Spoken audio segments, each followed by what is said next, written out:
அமித்ஷாவை சந்தித்து விட்டு வந்த தமிழகத்தின் முக்கிய அரசியல் தலைவர்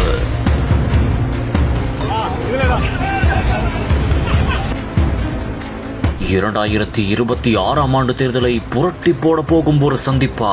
காருக்குள் கர்ச்சிஃபால் முகத்தை மறைத்து வந்த அரசியல் புள்ளி வெளியே வர வர காத்திருந்த ட்விஸ்ட்.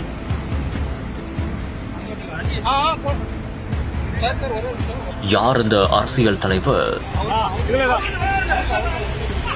அதிமுகவில் உட்கட்சி பூசல் விவகாரம் பெரும் பரபரப்பை ஏற்படுத்தியிருக்கும் நிலையில் பொதுச் செயலாளர் எடப்பாடி பழனிசாமி டெல்லியில் உள்துறை அமைச்சரும் பாஜகவின் அமித்ஷாவை நேரடியாக சந்தித்துள்ளார். இந்நிலையில் அமைச்சர் அமித்ஷாவை சந்தித்துவிட்டு பாதுகாப்பு போலீசார் இல்லாமல் எடப்பாடி பழனிசாமி வெளியே வந்துள்ளார். மேலும் அவர் கர்ச்சிஃபால் முகத்தை மூடிக்கொண்டே காருக்குள் அமர்ந்திருந்த காட்சி பெரும் பரபரப்பை ஏற்படுத்தியது.